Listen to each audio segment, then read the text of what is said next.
Education का सबसे उज्जवल दीप, यहाँ हंसते खेलते बने फ्यूचर सुरक्षित।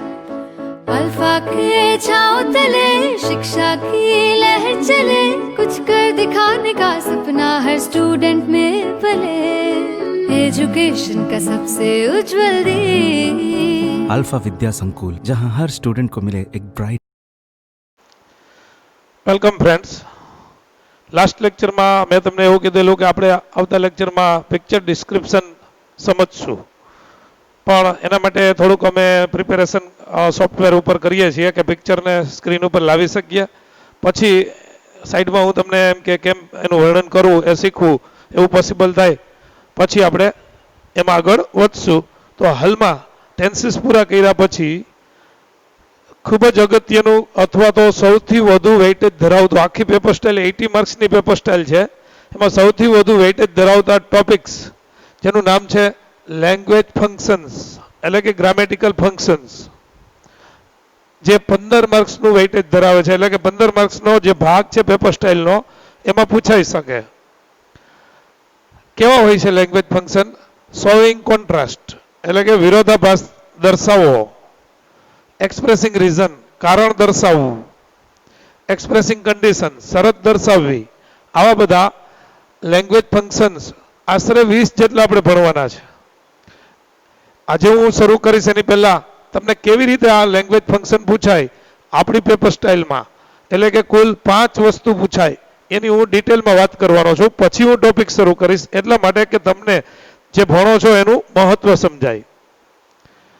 મેચ ધ ફોલોઈંગ 3 માર્ક્સનું પૂછાય, એટલે કે જોડકા જોડો. કમ્પ્લીટ ધ ડાયલોગ 3 માર્ક્સનો પૂછાય, એટલે કે ડાયલોગ આપેલો હોય અને એમાં એને પૂરા કરવાના હોય, 3 માર્ક્સનું પૂછાય. કમ્પ્લીટ ધ સેન્ટેન્સ 3 માર્કનું પૂછાય. વાક્ય અધૂરું આપેલું હોય એને આપણે પૂરું કરવાનું હોય. જોઈન ધ સેન્ટેન્સીસ, 2 વાક્યોને જોડો, એ 3 માર્કનું પૂછાય. એડિટ ધ પેરેગ્રાફ 3 માર્કનું પૂછાય. આમ કુલ 15 માર્ક્સનું વેઇટેજ ધરાવે છે આ લેંગ્વેજ ફંક્શન્સ ના ટોપિક્સ. કેટલા? 20 ટોપિક્સ આશરે કહું છું, એમાં 2-3 ઓછા કે 2-3 વધુ પણ થાય. મને જેટલા એમ લાગશે કે આ કરાવવા જેવા છે બધા લેંગ્વેજ ફંક્શન્સ હું તમને કરાવી નાખીશ. અમુક લેંગ્વેજ ફંક્શન્સ એવા લાગશે મને કે આ સ્ટુડન્ટ્સ આવે પછી કરાવવા જેવા છે, તો એને હું બાકી પણ રાખીશ. ઓકે મિત્રો, આપણે થોડાક લેંગ્વેજ ફંક્શન્સ ભણી લેશું ને પછી ટેક્સ્ટ બુક ઉપર જશું. એટલે કે થોડાક 2-5 મળ્યો કે આ ફંક્શનના ટોપિક લઈ અને ટેક્સ્ટ બુકનું વર્ક પછી આપણે શરૂ કરશું. એમાં પોએમ, પછી ટેક્સ્ટ બુક અને સપ્લિમેન્ટરી રીડર, બ્લેક બક, આમાં ત્રણેય પર આપણે થોડું થોડું વર્ક શરૂ કરશું. પણ અત્યારે આપણે લેંગ્વેજ ફંક્શનના ટોપિક્સ, એમાં મેં તમને કીધું કે 15 માર્ક્સનું પૂછાય. હવે કેવી પૂછાય તમને આ બાજુ બોર્ડમાં પેપરમાં કેવી રીતે હોય છે, તો અહીંયા તમને આટલું આપેલું છે કે match the following. Match the following એટલે કે નીચેનાને મેચ કરો. અહીંયા એ અને બી, એમ એ બી જોડો. હવે તમારે મેચ કરવાના. અહીંયા 3 વિકલ્પ આપ્યા હોય, 1, 2 અને 3. એ સાઈડમાં he is old yet he is active. બીજું છે since he was ill he did not attend the party. Work hard or you will fail. આવા 3 વાક્યો છે. હવે આ 3 ગ્રામરના જે વાક્યો છે એ કયા ગ્રામેટિકલ ફંક્શનના છે અથવા તો એનું લેંગ્વેજ ફંક્શનનું નામ શું એ આપણે કહેવાનું છે કે આ લેંગ્વેજ ફંક્શનનું નામ શું છે એ કયો. તો આપણે એ લેંગ્વેજ ફંક્શનના નામમાં અહીંયા છે એક્સપ્રેસિંગ રીઝન, એક્સપ્રેસિંગ કન્ડિશન અને શોઈંગ કોન્ટ્રાસ્ટ. હવે આપણે ત્રણેયને મેચ કરવાના અને મેચ કરતી વખતે આપણે જોવાનું કે દરેકનું કયું ફંક્શન છે. For example, he is old yet he is active. તો તમે કહી શકશો, થોડીક વાર માટે ગેસ કરો, એ બી સી માંથી શું આવશે? અહીંયા યટ છે ને મિત્રો, જેનું ગુજરાતી છતાં પણ થાય, એટલે આ કોન્ટ્રાસ્ટ વાળું એની હારે મેચ થશે. બીજું છે since he was ill he did not attend the party.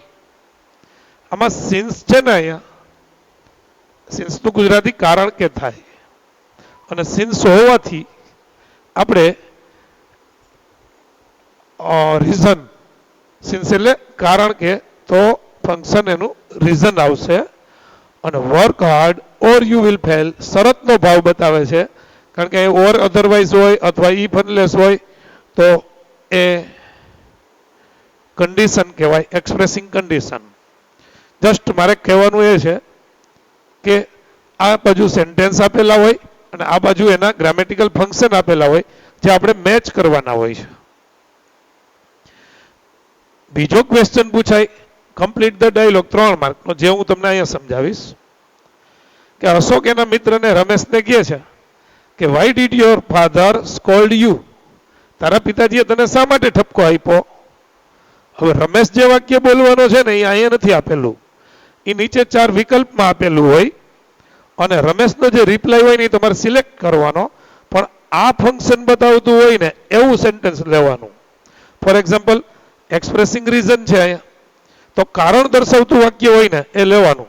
તો અશોકે રમેશને એમ પૂછ્યું કે તારા પિતાજીએ તને શા માટે ઠપકો આપ્યો, તો હવે રમેશ એનું કારણ કહેશે અને કારણ દર્શાવતું વાક્ય આ 3 માંથી જે હોય ને, માની લો because I had insulted the guest, તો આ કારણ બતાવતું વાક્ય છે.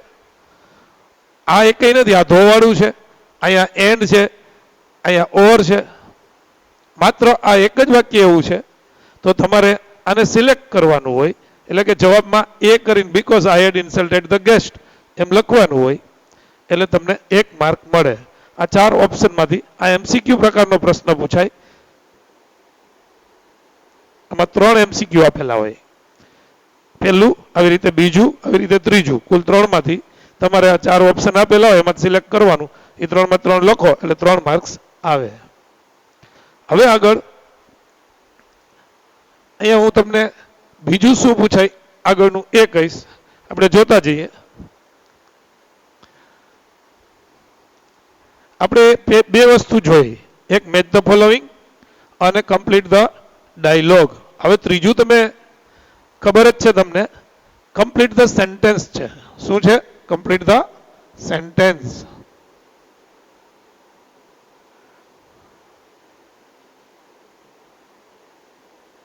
ત્રણ માર્ક્સ. કેટલા? 3 માર્ક્સનું પૂછાય. હવે 3 વાક્યો આપેલા હોય, 1, 2, 3. એમાંનું ફોર એક્ઝામ્પલ આપણે એક વાક્ય લઈએ, ધો he tried hard. Though he tried hard, ... હવે કૌંસમાં એ ફંક્શન આપ્યું હોય, શોવિંગ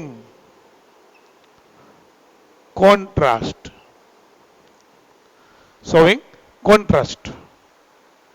હવે તમારે જવાબ લખવાનો હોય ત્યારે આન્સરમાં તમારે એમ લખવાનું હોય, આન્સર 1 ફોર એક્ઝામ્પલ, though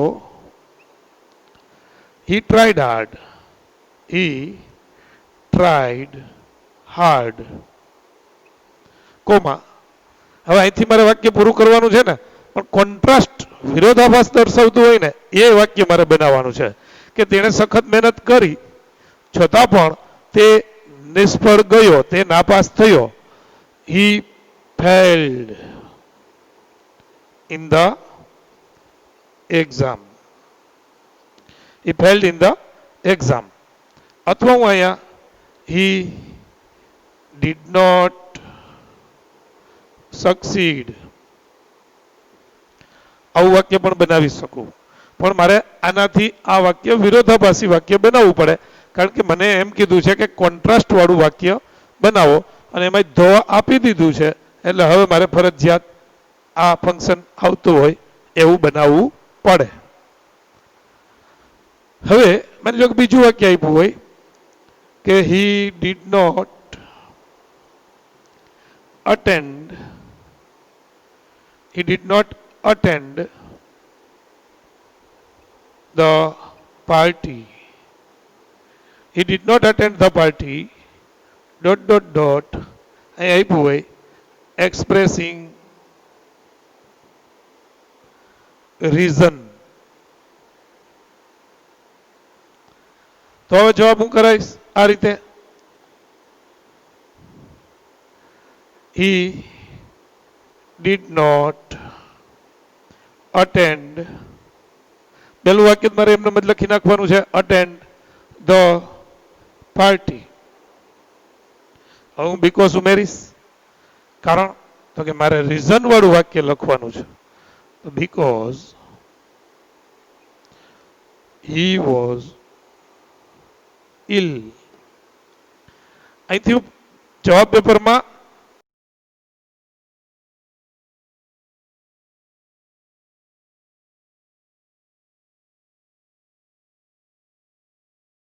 અહીંથી પેન્સિલથી અંડરલાઈન કરવાની.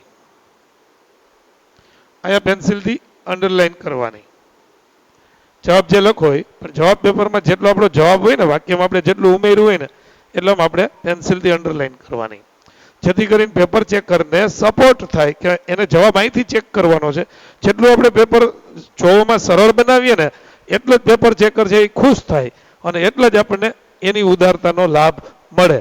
એ વધારાના માર્ક ન આપે. આનો 1 માર્ક હોય તો 1 જ આપે, કઈ દોઢ ના આપે. પણ ક્યાંક લેખન વિભાગ હોય તમારો કે જ્યાં તમે થિયરિકલ લખતા હો, માની લો કે શોર્ટ નોટ છે, એસે જેને પેરેગ્રાફ રાઇટિંગ કહેવાય, ઈમેલ રાઇટિંગ છે અથવા રિપોર્ટ રાઇટિંગ છે, આવું તમે મૌલિક લખતા હો ત્યાં તમને 3 માર્ક આવે એમ હોય તો 4 આપી શકે. હા, તો કે આખું પેપર તમે સરસ ડ્રાફ્ટ કરેલું હોય ને એનો એને આનંદ હોય અને એની ખુશીમાં એની એક ઉદારતા, જે હૃદયની એક ઉદારતા ઊભી થાય એને લીધે તમને 1, 2, 3, 4 માર્કનો ફાયદો થાય. એ પેપર ચેકર્સ કેવા ઉદાર સ્વભાવના છે ને એના ઉપર ડિપેન્ડ કરે છે. પણ આવો એક બેનિફિટ આપણને મળતો હોય છે કે જે આપણું પેપર જોઈને ખુશ થતા હોય અને એને લીધે એ આપણને ક્યાંક 1.5 માર્ક આવતો હોય તો 2 માર્ક આપી દેતા હોય છે. આવું થાય સ્વાભાવિક, નેચરલી આવું થાય. આવું હું હોઉં તો મને પણ આવું મન થાય અને તમે મારી જગ્યાએ પેપર ચેક કરવામાં હો તો તમને પણ આ વસ્તુનું મન થાય. એ સ્વાભાવિક છે. હવે વાત થઈ કમ્પ્લીટ ધ સેન્ટેન્સની. આ રીતે આપણે વાક્યો પૂરા કરવાના હોય. હવે આગળ શું પૂછાય એ આપણે જોઈએ.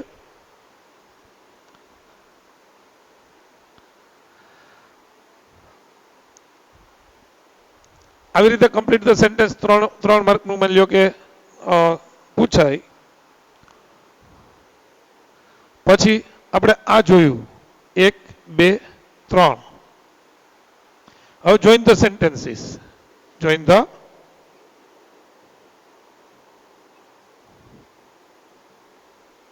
સેન્ટેન્સીસ. આમાં 2 છૂટા વાક્યો આપેલા હોય અને આ 2 છૂટા વાક્યોમાં તમને 3 ઓપ્શન આપ્યા, એટલે કૌંસમાં 3 વિકલ્પ આપ્યા હોય. એમાંથી 1 થી જ જોડી શકાતા હોય, 2 થી ન જોડી શકાતા હોય. જે 1 થી જોડી શકાતું હોય ને એ ચોઈસ કરી તમારે એની ચોઈસ કરવાની, એટલે કે એને ચૂઝ કરી અને 2 વાક્યોને જોડવાના. ફોર એક્ઝામ્પલ આ રીતે 2 વાક્યો આપ્યા હોય.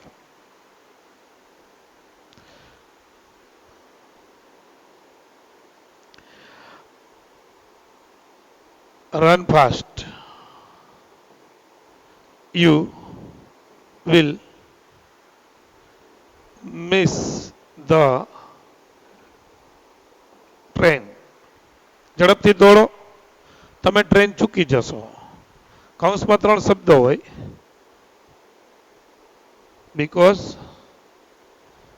but, or. આનો જવાબ થશે. હવે મારે આ 3 માંથી એક સિલેક્ટ કરવાનું કે આમાં કયું ફંક્શન. બીકોઝ નથી, કારણ દર્શાવતું નથી. વિરોધાભાસી 2 વાક્યો નથી. ઓર શરતનો ભાવ છે. હવે હું તમને બધા ટોપિક શીખવાડી ત્યારે તમને ખબર પડશે કે શરતનો ભાવ એટલે શું. પણ આ શરતનો ભાવ છે એટલે run fast or you will miss the train. આવી રીતે કુલ 3 જોડી, એટલે કે આ 1 જોડી થઈ 2 વાક્યો, એવા બીજા 2 અને બીજા 2, એમ કુલ 3 જોડી 3 માર્ક્સમાં પૂછાય. તમારે આ વાક્યો જોડવાના હોય. હવે એડિટ ધ પેરેગ્રાફ છેલ્લું છે. Edit the paragraph. Edit the paragraph એટલે શું? તો કે પેરેગ્રાફમાં 3 જગ્યાએ અંડરલાઈન આપેલી હોય અને એ અંડરલાઈન વાળો શબ્દ હોય ને એને એડિટ કરવાનો હોય. એડિટ કરવું એટલે સુધારવું. For example, this is a car. A car is old. I like it much. હવે આ એક અંડરલાઈન છે, એક અહીંયા અંડરલાઈન છે, અને અહીંયા હું ધો લઉં છું, ધો. હવે આને મારે એડિટ કરવો છે. બહુ નાનો ફકરો મેં 3 સેન્ટેન્સનો બનાવી નાખ્યો. ધીસ ઇઝ અ કાર, તો અહીંયા ઈઝ છે, અ કાર છે, તો બહુવચનનું ધીસ ના આવે. એટલે આપણે આ ફકરામાં જવાબ કરીએ, આન્સર કરીએ માની લ્યો, તો આપણો આન્સર આવો બનશે કે ધીસ, આ એડિટ કર્યું મેં, ધીસ ઇઝ અ કાર. હવે અ કાર ઇઝ ઓલ્ડ. હવે જ્યારે કોઈ વસ્તુની એક વખત કોઈ નામનો પહેલી વખત ઉલ્લેખ થાય તો આર્ટિકલ એ આવે, પણ એ જ નામનો જ્યારે ફરીથી ઉલ્લેખ થાય ત્યારે આર્ટિકલ ધ આવે. એટલે અહીંયા આવશે ધ કાર ઇઝ ઓલ્ડ. હવે તો એટલે છતાં પણ થાય, પણ તો આમાં આવી શકે નહીં, કારણ કે આ બે વાક્યો વિરોધાભાસી પ્રોપર રીતે નથી બનતા. કે કાર મને તે ગમે છે છતાં પણ જૂની છે એમ ન કહેવાય, પણ એમ કહેવાય કે કાર જૂની છે છતાં પણ મને તે ગમે છે. તો અહીંયા બટ આવશે. The car is old but I like it. તો આ એડિટિંગ થયું. હવે આ બટ જે પૂછાણું ને, આ તો આ ધીસ બહુવચનનું પૂછાણું, આ ધ પૂછાણું, પણ અહીંયા બટ પૂછાણું ધોની જગ્યાએ એ તમારું લેંગ્વેજ ફંક્શનમાંથી પૂછાણું. એટલે કે આપણા જે 20 જેટલા લેંગ્વેજ ફંક્શન છે એમાંથી કોઈ પણ એક લેંગ્વેજ ફંક્શનનો ઉપયોગ તમે જાણતા હો તો આ ખાલી આને એડિટ કરી શકો, આ જવાબ સાચો કરી શકો. આમ મિત્રો, આ લેંગ્વેજ ફંક્શન કુલ 15 માર્ક્સમાં પૂછાઈ શકે. એમાં આ 9 માર્ક્સ, જરાક આ 9 marks match the following, complete the dialogue અને કમ્પ્લીટ ધ સેન્ટેન્સ, આ 9 માર્ક્સનું પૂછાઈને પૂછાય જ. જોઈન ધ સેન્ટેન્સીસમાં વધારે પડતું પૂછાય, એમ કહી શકું કે 2 માર્કનું તો આમાં પૂછાય જ. કારણ કે આમાં જે ટોપિક્સ હોય ને આ બધાય ટોટલી લેંગ્વેજ ફંક્શનના, એમાંથી જ 2 વાક્યોને જોડવાનું પૂછાય. એડિટ ધ પેરેગ્રાફમાં 3 હોય ને એમાંથી એકાદું પૂછાય, બાકીના 2 અધર કોઈ પણ વસ્તુ હોય, પણ એકાદું પૂછાવાની શક્યતા રહે છે. તો આમ 15 માર્ક્સ માટે આપણે જે શીખવાના છીએ આજે, આજથી આપણે જે શરૂ કરવાના છે એ 15 માર્ક્સ માટે કામના છે. જોઈએ, એક એક લેંગ્વેજ ફંક્શન આપણે શરૂ કરી રહ્યા છીએ.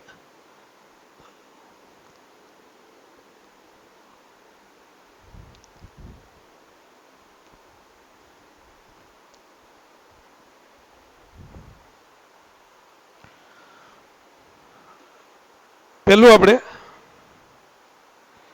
Showing ability. શોવિંગ એબિલિટી એટલે શું? તો કે શક્તિ, ક્ષમતા દર્શાવવી, જે આપણે શરૂ કરીએ છીએ.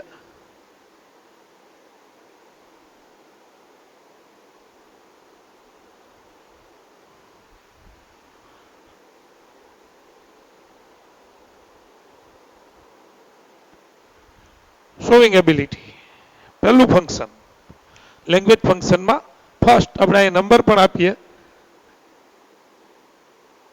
લેંગ્વેજ ફંક્શનમાં ફર્સ્ટ શોવિંગ એબિલિટી. એબિલિટી એટલે શું થાય? ક્ષમતા થાય, શક્તિ થાય, અથવા ક્ષમતા. શક્તિ કે ક્ષમતાના વાત હોય. માની લો કે હું આ ભારે પેટી ઉચકી શકું છું, તો એનો મતલબ એવો થયો કે આ ભારે પેટી ઉચકી શકવાની હું ક્ષમતા ધરાવું છું. માની લો કે હું ઉર્દુ બોલી શકું છું, તો મારામાં ઉર્દુ બોલવાની ક્ષમતા છે. માની લો કે આપણે એમ લઈએ કે હું અંગ્રેજી લખી શકું છું, હું ગીત ગાઈ શકું છું, તેણી ક્રિકેટ રમી શકે છે. રેખા કાર ચલાવી શકે છે.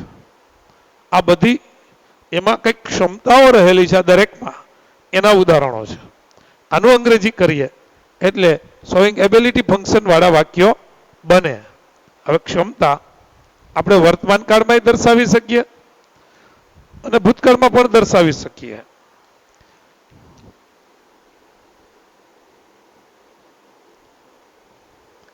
કેન કેન એક મોડેલ ઓક્ઝિલરી છે અને કેન એટલે શકવું.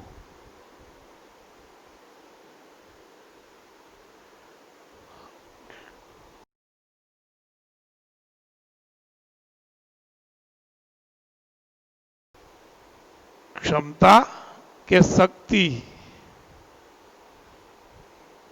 દર્શાવવા વપરાય. For example, I can drive a car. I can drive a car.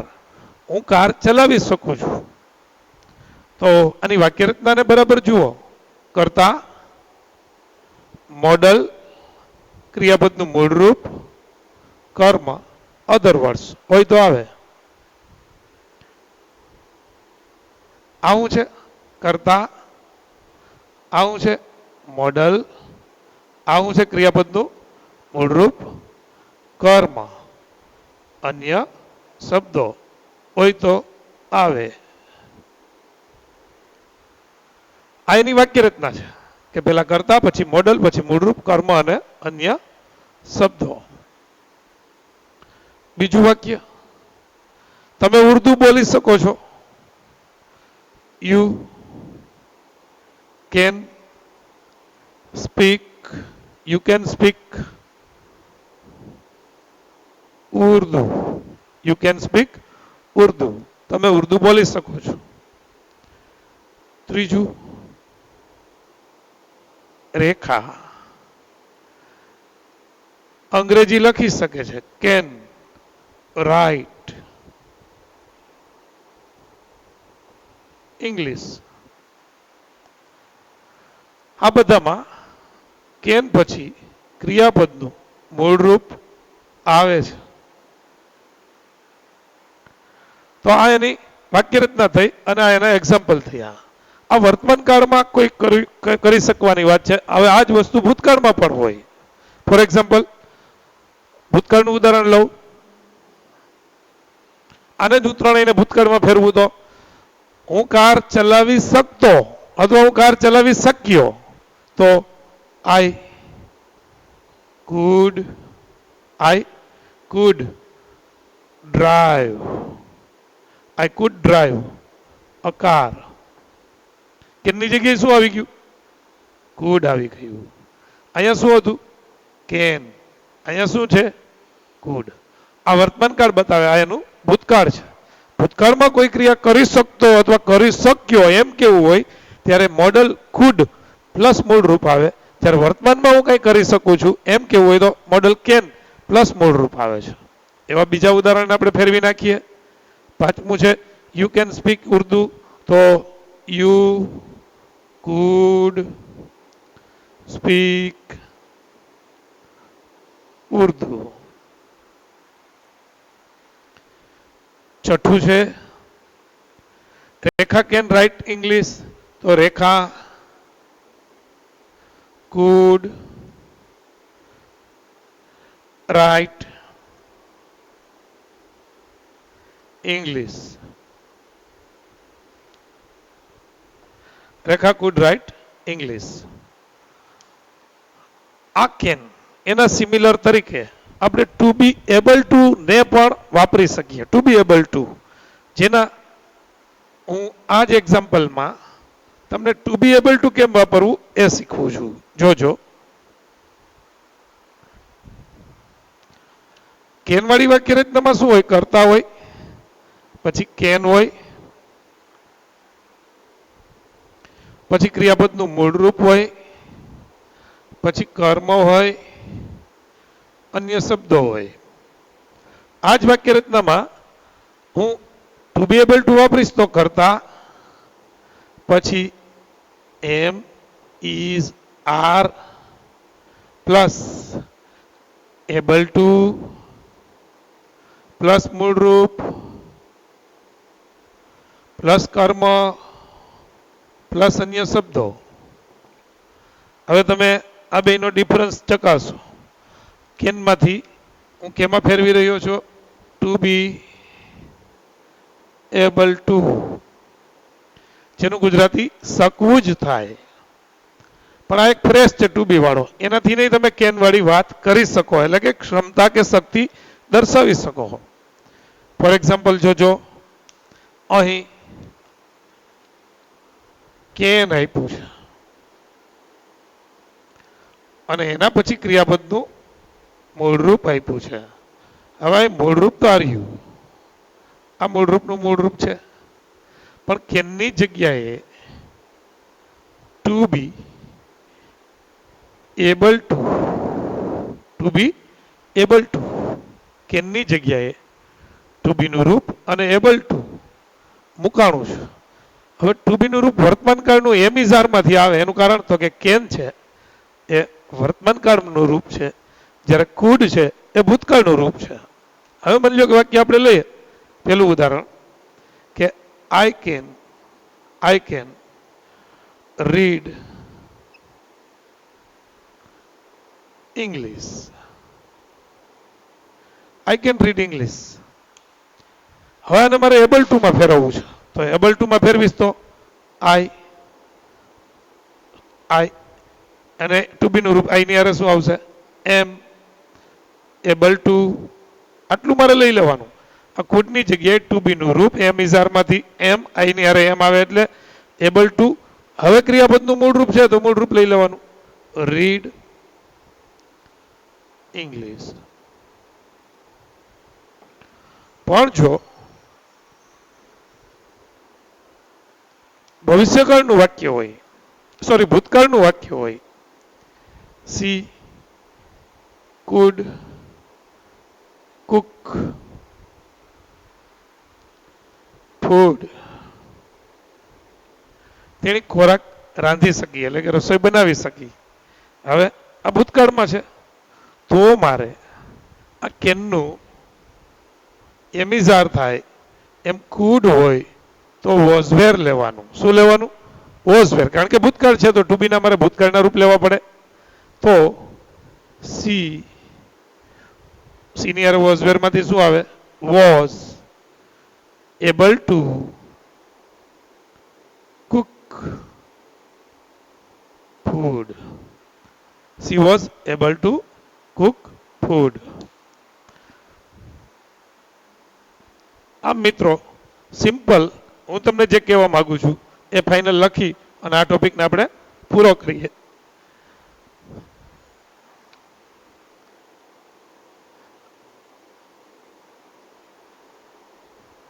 Ramesh can plow the farm. Ramesh ખેતર ખેડી શકે છે. પ્લાવ એટલે ખેડવું. You can operate this machine. તમે આ મશીનને ઓપરેટ કરી શકો છો. ત્રીજું, Reena is able to draw a picture. Reena ચિત્ર દોરી શકે છે. ચોથું, my father was able to manage એટલે સંભાળવું, any critical condition. મારા પિતાજી કોઈ પણ જટિલ સ્થિતિને સંભાળી શકતા. આ વોઝ આવ્યું, વોઝ એબલ ટુ. અહીંયા ઇઝ એબલ ટુ. અહીંયા કેન, અહીંયા કેન. અને પાંચમું ઉદાહરણ, you could solve this sum yesterday. તમે ગઈકાલે આ સમ સોલ્વ કરી શક્યા, તો અહીંયા કુડ આવ્યું. અને આ બધા પછી મૂળરૂપ આવે, મૂળરૂપ આવે, મૂળરૂપ આવે, મૂળરૂપ આવે, મૂળરૂપ આવે. કેન હોય કે ટુ બી એબલ ટુ હોય, એના પછી આવે શું? મૂળરૂપ. તો મિત્રો આ ફંક્શન એક નાનકડું ફંક્શન જે તમે નવમામાં કદાચ શીખી ગયા હો, એક નાનકડું ફંક્શન શોવિંગ એબિલિટી એટલે કે ક્ષમતા દર્શાવી. શું થાય? ક્ષમતા દર્શાવવી. તો ક્ષમતા દર્શાવતું આ ફંક્શન આપણે અહીં પૂરું કર્યું. આવી રીતે આપણે આશરે 20 જેટલા ટોપિક્સ આમાં આવતા, આશરે 20 જેટલા ટોપિક્સ ભણવાના છે. અને એક એક ટોપિક્સને બરાબર ભણજો, કારણ કે આનું વેઇટેજ 15 માર્ક્સનું છે. અને આ વેઇટેજને ધ્યાનમાં લઈને હું એમ કહું છું કે સૌથી મોટું વેઇટેજ ધરાવતો ટોપિક એટલે લેંગ્વેજ ફંક્શન્સ. અને લેંગ્વેજ ફંક્શન્સમાં આવા 20-25 આવા ફંક્શન્સ આપણે ભણશું એટલે આપણા 15 માર્ક શ્યોરલી આવશે જ. પણ એક એકને બે વખત જોઈ અને બરાબરનું યાદ રાખતા જજો. અહીંયા બે વસ્તુ મેં કેન, કુડ અને ટુ બી એબલ ટુ શીખવું, તો એની વાક્ય રચના તમારા મનમાં સેટ થઈ જવી જોઈએ. ઓકે મિત્રો.